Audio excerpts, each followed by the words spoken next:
আকাশের তারাগুলো, আকাশের তারাগুলো ঝিলিমিলি জ্বলছে, হাবিব এসেছে, রাসূল এসেছে, আমার হাবিব এসেছে, রাসূল। জোরে কান মারহাবা। এ বাবা,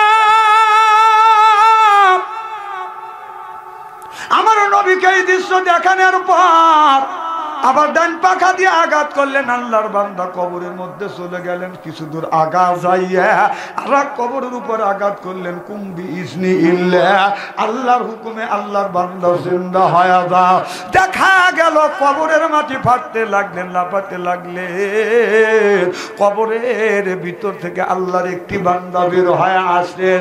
নিনা বান্দের মতো চেহারা, পোড়া বেগুন চুলার মধ্যে দিলে যেমন বাদান রং হয়, ওই রকম কালো কুস্তি মানুষ বাদান বের হয়ে আসলেন।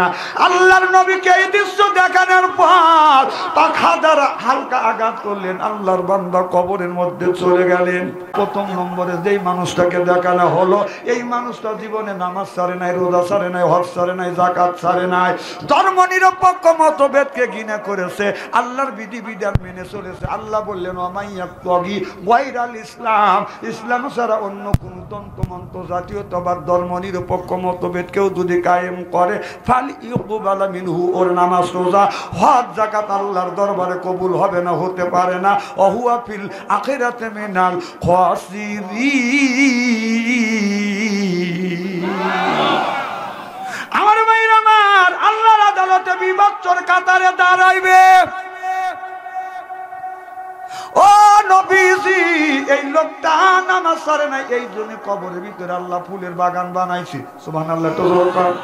রসুল বললেন দুই নাম্বারে যেই মানুষটাকে দেখানো হলো, এই মানুষটার কারণ আমারে বুঝো। বলে নবী গো, জীবনও নামাজ পড়ে নাই, রোজা রাখে নাই, হজ করে নাই, যাকাত দেয় নাই, আর আল্লাহর বিধিবিধান মানে নাই, ধর্ম নিরপেক্ষ মতভেদকে ঘৃণা করেছে। আর আল্লাহ ওর কবরের মধ্যে আগুন জ্বালা দিয়েছে। মৌত কাউসিন কুল্লু নাফসিন সারিবু, মৌত কাউসিন কুল্লু নাফসিন সারিবু, আল কবর বাইতেন কুল্লু নাফসিন দাখিলু। আমার ভাইয়ের আমার, হাদিস শরীফের মধ্যে আসছে, যারা নামাজ পড়বে না আল্লাহ ওর কবরের ভিতরে আগুন জ্বালা দিবে। আপনার ফজর নামাজ কাজা করার কারণে ওই কবরের মধ্যে বাদান বিষাক্ত সাপ দেওয়া হবে। এই সাপটা ফজর নামাজ কাজা করার কারণে ফজর থেকে জোহর পর্যন্ত বাদান কামড়াবে।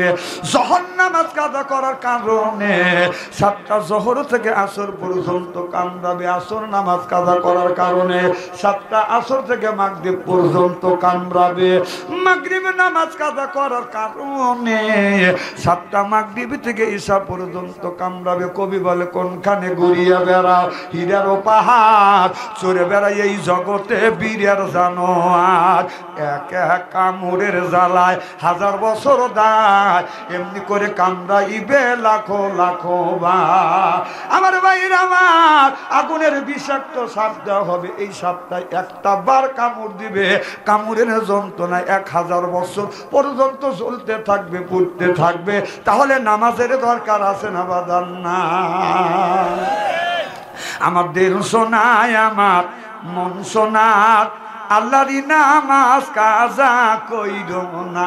আল্লাহরই নামাজ আদায় করিলে মৌতে আযাব তোমার হবে না। আমার দিল শোনায়, আমার বলুন, আমার দিল শোনায়, আমার মন শোনার, আল্লাহরই নামাজ কাজা কইর। ওই ফজর গেল ঘুমের চাপে, জোহর গেল কাজের চাপে, আসর মাগরিব ঈশা আমি পড়িলাম না। আমার দিল শোনায়, আমার মন শোনার, আল্লাহরই নামাজ কাজা কইর। কত সাইজ কি কইর না। শোনান, 85 বছর বয়স একজন বুড়ো মানুষ গোরস্থানের ওয়ালের সাথে এলান দিয়ে গান গাইতেছে।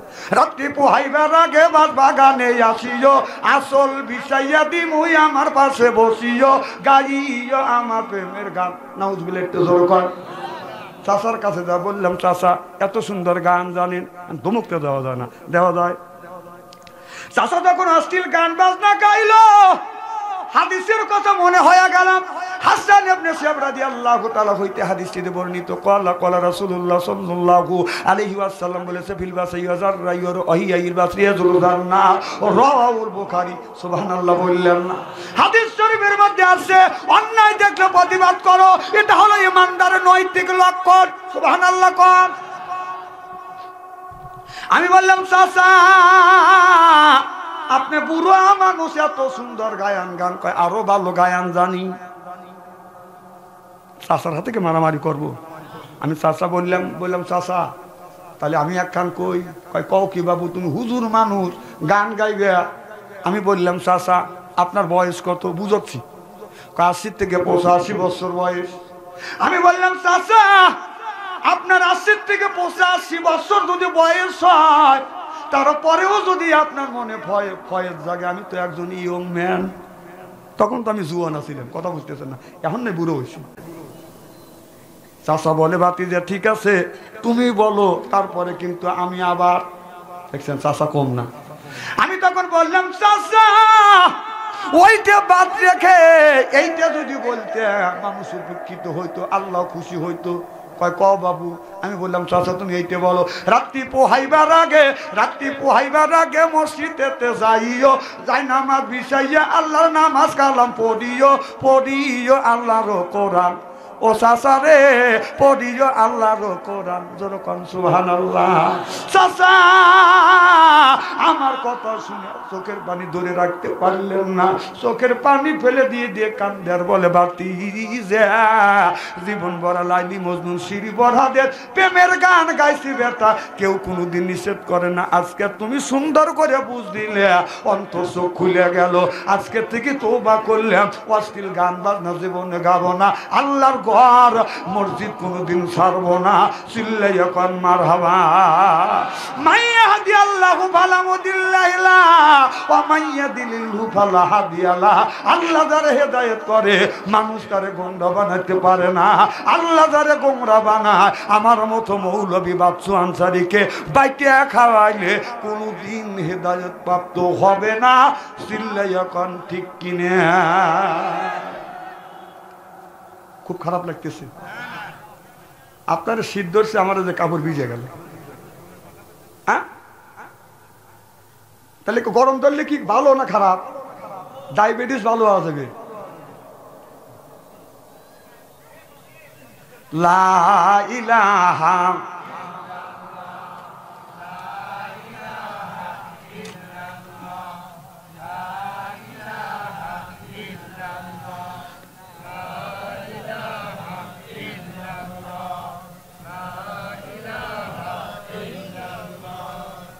বাস থামেন আর জিকির করা লাগবে না বাবার বাড়ি যাই করেন এখানে করা লাগবে কে আর আমি জিকির করতে পারবো না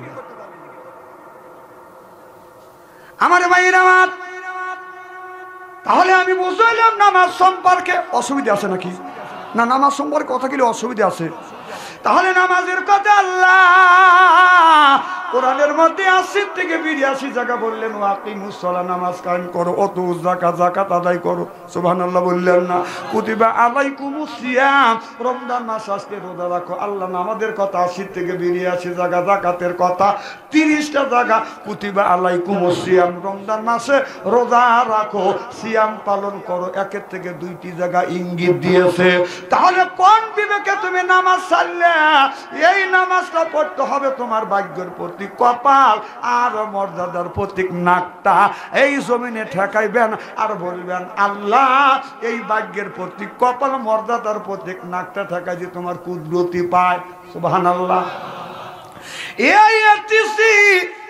এই মেন্টালিটি নিয়ে যদি নামাজ পড়া যায় এই নামাজটা আল্লাহর দরবারে কবুল হবে কথা বুঝতেছেন না এখন নামাজে দাঁড়াইলেন আল্লাহু আকবার বলে বললেন আলহামদুলিল্লাহি রাব্বিল আলামিন আল্লাহর প্রশংসা করতেছেন মন চলে গেছে বাজান মাঠে 5টা কামলা ধান কাটতেছে কাজ করতেছে কি করতেছে না কথা বুঝতেছেন না আপনার মন বাইরে চলে গেছে মাঠে গেছে ওই মনটাকে মাঠে থেকে ধরে আবার নামাজে দাঁড় করান আপনি বলতেছেন ইয়াকা নাবুদু এই বলে যখন আপনি আল্লাহর ইবাদত করতেছেন আপনার মন চলে গেছে ব্যবসার মধ্যে আপনার মনটাকে ওখান থেকে দৌড়িয়ে আনে নামাজে দাঁড় করান কথা বুঝতেছেন না আপনি নামাজ পড়তেছেন, ঘরের মধ্যে থেকে, বিবির টিভির মধ্যে থেকে, ছেলের মোবাইলের মধ্যে থেকে গানের আওয়াজ ভেসে আসছে, রূপে আমার আগুন জ্বলে, কান গেল তোর গানের তালে, নামাজ গেল তোর রসাতলে, আল্লাহর কোরআন কি যে বলে,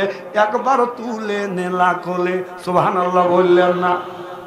এইভাবে কান দিয়া, কাজ দিয়া, ব্যবসা দিয়া, বাণিজ্য দিয়া আপনি যদি নামাজটা পড়েন, এই নামাজ আল্লাহ পর্যন্ত পৌঁছিবে না। চিল্লাই এখন ঠিক কিনা? খুব খারাপ লাগতেছে মনে হয়, তাই না? এইভাবে যদি ঘন্টাখানে আলোচনা করি, শোনার জন্য রাজি আছেন তো? হাত তুলে দেখান তো দেখি, রাগ করবেন কারা কারা? না না, আপনাদের মন মানসিকতা খুব ভালো আছে। যারা হাত তুলছেন মহব্বতে তুলছেন, হুজুর তুলছে তাই। আর যারা তোলেন নাই বুঝে তোলেন নাই, অতএব দুই দলই ঠিক আছে। জি, এই তো পাম দেওয়া শুরু করে দিলেন। আপনি আমার এলাকার লোক, জেলার লোক, আর আমার পাম দিতেছেন, আমি পাম বুঝি না।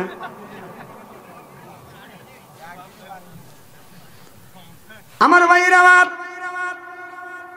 আল্লাহর নবী আখিরি জামানার পয়গাম্বর মুহাম্মদ রাসূলুল্লাহ সাল্লাল্লাহু আলাইহি ওয়াসাল্লাম, আমার নবী সাহাবী আজমান নিয়ে আলোচনা করতেছেন, ওয়াজ করতেছেন। সুবহানাল্লাহ তো কম। আমার নবী বলতে বলতে বলল, আমার সাহাবীরা, চুল পাকা, দাড়ি পাকা, বুড়ো মানুষ আল্লাহর জান্নাতে কেউ কোনোদিন যেতে পারবে না। নবীর এক সাহাবী বুড়ো মানুষ কান্দে হরান হয়ে গেলেন। আমার নবী বললেন, সাহাবী রে, কেন তুমি কান্দো? সাহাবী বলে, ইয়া রাসূলুল্লাহ, ইয়া হাবিবাল্লাহ, আপনার সোনার জবান থেকে বলছেন বুড়ো মানুষ, দাড়ি পাকা, চুল পাকা মানুষ আল্লাহর জান্নাতে যেতে পারবে না। ও নবীজি, আমি বুড়ো মানুষ, এই জন্য কাঁদতেছি, আল্লাহ তো আমাকে জান্নাতে দিবে না।